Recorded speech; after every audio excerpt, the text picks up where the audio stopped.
Hello friends, Kalpana's kitchen में आपનું हार्दिक स्वागत है। आज આપણે બનાવીશું નાળિયેરના દૂધમાંથી બનતી પૌષ્ટિક અને સાત્વિક છાશ અને બનાના શેકની રેસીપી। તો વિડિયો જોવાનું ચૂકતા નહીં। તો ચાલો શરૂ કરીએ બનાવવાનું નાળિયેરના દૂધમાંથી બનતી બનાના શેક અને છાશની રેસીપી। हेलो फ्रेंड्स, आज આપણે બનાવવાના છે હેલ્ધી અને એકદમ પૌષ્ટિક અને સાત્વિક નાળિયેરનું દૂધ। તો સૌથી પહેલાં આપણે નાળિયેરનું દૂધ બનાવીશું અને એમાંથી આપણે બે રેસીપી બનાવવાના છે। તો સૌથી પહેલાં આપણે દૂધ કેવી રીતના બને છે એ આપણે જોઈ લઈએ। તો ચાલો રેસીપી શરૂ કરીએ। મેં અહીંયા જે બહાર આપણે બજારની અંદર દુકાનની અંદર જે શ્રીફળ મળે છે એક શ્રીફળ લીધું છે અને એના આવી રીતના સમારીને મેં પીસ કરી લીધા છે। હવે આપણે એને બ્લેન્ડ કરી લઈશું। હવે આની અંદર આપણે 1 ગ્લાસ પાણી નાખીને પહેલાં પીસી નાખીશું, પછી જરૂર પડે એ પ્રમાણે આપણે પાણી એડ કરતા જઈશું। 1 ગ્લાસ પાણી એડ કરીશું, ફરી 1 ગ્લાસ પાણી આપણે એડ કરીશું આની અંદર, જેથી કરીને બધું વ્યવસ્થિત પીસાઈ જાય।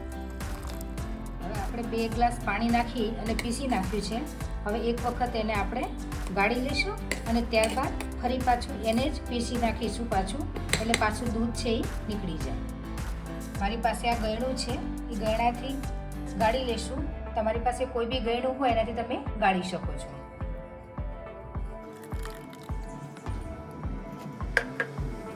આની અંદર થોડુંક પાણી એડ કરી અને આપણે લઈ લઈશું। ગળણું ચારે બાજુ પકડી અને આપણે દૂધને નિતારી લઈશું। તમે જોઈ શકો છો નીચે એકદમ સરસ દૂધ નીકળી રહ્યું છે। હવે આપણે તેને વ્યવસ્થિત ફેરવી અને બધું જ દૂધ કાઢી લેવાનું છે। આ દૂધ એકદમ ખાવામાં પૌષ્ટિક હોય છે અને શરીરને એકદમ શક્તિ આપે છે અને ગરમીને ઠંડક આપે છે। તો આ દૂધ છે એ પીવું જોઈએ। તો આપણે આની બે રેસીપી બનાવવાના છે, તો વિડીયો અંત સુધી જોવાનું ચૂકતા નહીં। હવે આપણે આ જ જે પીસ્યું છે ખમણ એને પાછું ફરીથી આપણે પીસી નાખીશું। હવે ફરી આપણે આને પીસવાનું છે। ફરી 1 ગ્લાસ પાણી આપણે આની અંદર એડ કરીશું, જેથી કરીને ફરી એનું દૂધ છે એ નીકળી જાય।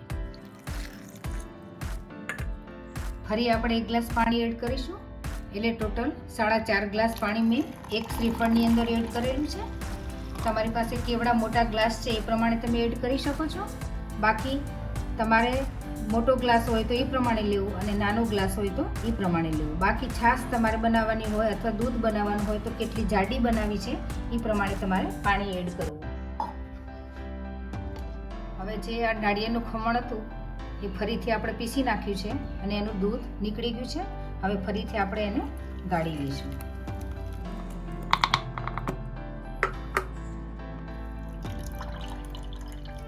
આ રીતના ગળણું રાખી અને બધું છે દૂધ આપણે નિતારી લેશું વ્યવસ્થિત।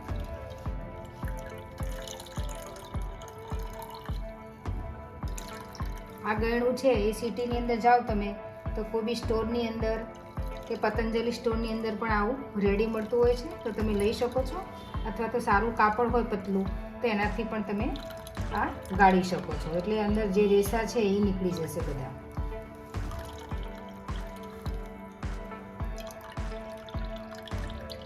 આપણું દૂધ છે એ ગળાઈને રેડી થઈ ગયું છે અને લગભગ 1 લીટર જેવું દૂધ છે એ બનીને તૈયાર થઈ ગયું છે।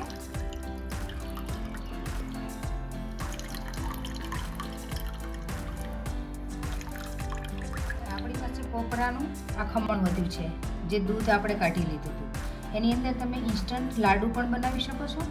આની અંદર તમે ડાયરેક્ટ ખજૂર અને સિંગદાણાનો ભૂકો એડ કરી લો તો તમારે લાડુ સરસ મજાના તૈયાર થઈ જશે, જે પૌષ્ટિક અને એકદમ હેલ્ધી છે। તો તમે ઘરે પણ આ કરી શકો છો, વેસ્ટમાંથી બેસ્ટ। તો આને નાખી ન દેતા આપણે એનો ઉપયોગ પણ કરી શકીએ છીએ।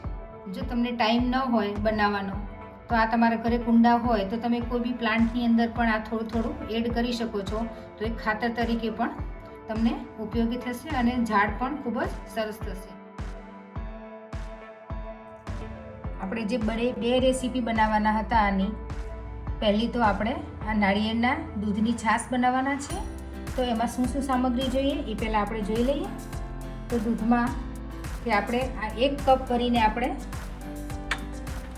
દૂધ જોશે નાળિયેરનું, ત્યાર પછી અડધો લીંબુનો રસ જોશે, થોડું સેંધા નમક જોશે, થોડુંક ધાણા જીરું જોશે અને થોડા ફુદીનાના પાન જોશે.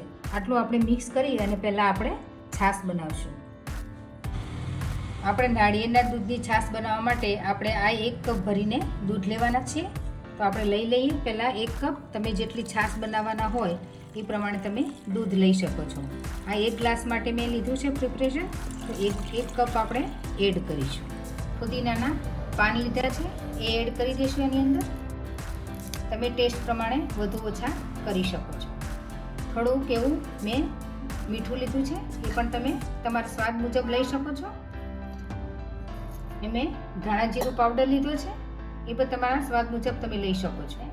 અડધા લીંબુનો મેં રસ લીધો છે. જો તમને વધારે ખાટું ખાવતું હોય તો તમે 1 લીંબુનો રસ પણ લઈ શકો છો. હવે આ બધું આપણે બ્લેન્ડ કરી લઈશું. તો આપણી છાશ બનીને નાળિયેરની રેડી થઈ ગઈ છે. એકદમ હેલ્ધી અને સાત્વિક છાશ છે અને એકદમ પૌષ્ટિક છે. તમે પીશો એટલે તમને મજા આવી જશે. તમે વારે વારે પીવાનું મન થશે એવી આ છાશ બની છે. તો આપણે એને સર્વ કરી લઈએ.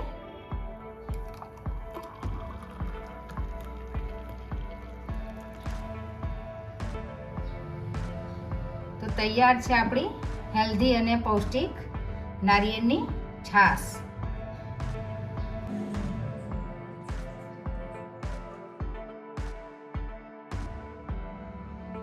પહેલી આપણે નાળિયેરના દૂધની છાશ બનાવી.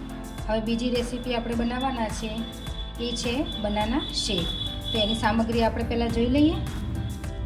તો મેં અહીંયા 1 કપ છે એ નાળિયેરનું દૂધ લીધું છે, થોડા ડ્રાયફ્રૂટ લીધા છે અને 1 ચૂટકી તજનો પાવડર લીધો છે, 2 થી 3 નંગ મેં ખજૂર લીધા છે અને 1.5 મેં કેળું લીધું છે અને 2 થી 3 આઈસ ક્યુબ લીધા છે. હવે આ બનાના શેક બનાવતા પહેલાં હું થોડીક તમને વાત કરવા માગું છું કે આ તમને એવો પ્રશ્ન થશે કે ભાઈ નાળિયેરનું દૂધ જ શા માટે, બીજું શા માટે નહીં.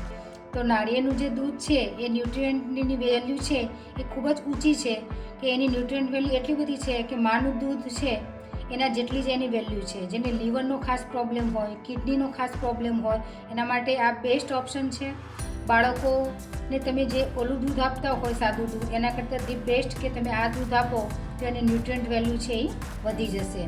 બીજું કે જે વ્યક્તિને પાચન શક્તિ નબળી છે અને વારે વારે એને ભૂખ લાગતી હોય, વારે વારે એને ખાવું પડતું હોય તો 1 કપ છાશ અથવા તો 1 કપ દૂધ એ પીશે તો વારે વારે એને ભૂખ છે એ લાગશે નહીં. એટલે એ બાને એને ડાયટિંગ પણ થશે અને ન્યુટ્રિયન્ટ વેલ્યુ પણ એને મળી રહેશે. તમને થશે કે કાયમ માટે આ જ દૂધ યુઝ કરવાનું તો મોંઘું ના પડે.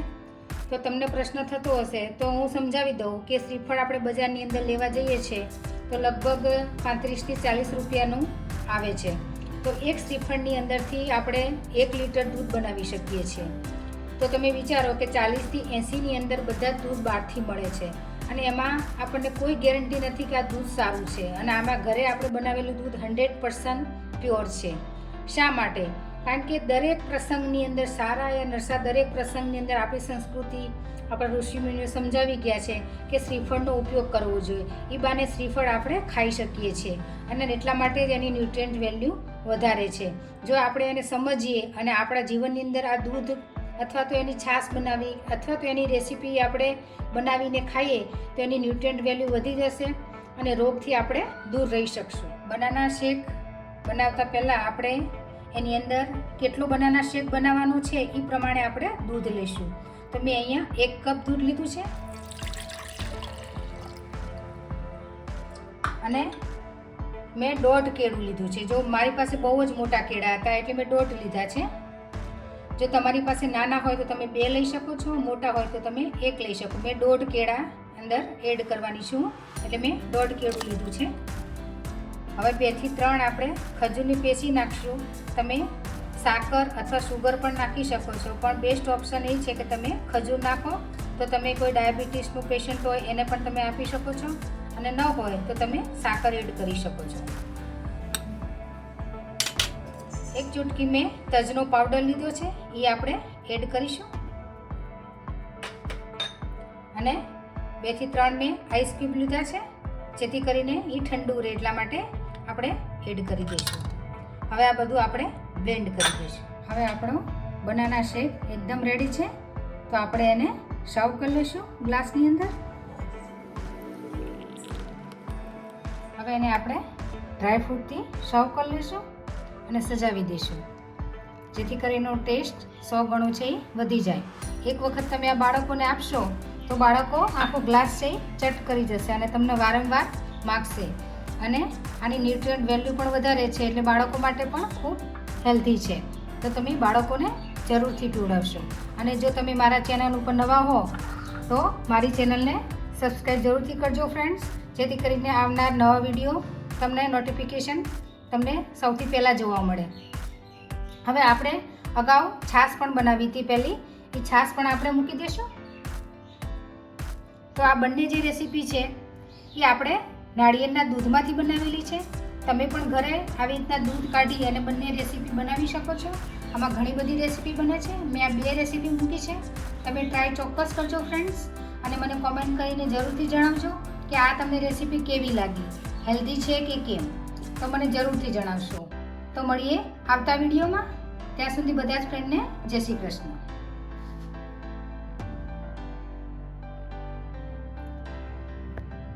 આપણે જ્યારે નાળિયેરનું દૂધ કાઢ્યું હતું અને એનું જે ખમણ નીકળ્યું હતું, ડ્રાય ખમણ, એમાંથી મેં આ લડ્ડુ બનાવ્યા છે. એની અંદર મેં 1 કપ નાળિયેરનું ખમણ, 1 કપ ખજૂર અને અડધો કપ છે સિંગદાણાનો ભૂકો એડ કર્યો છે.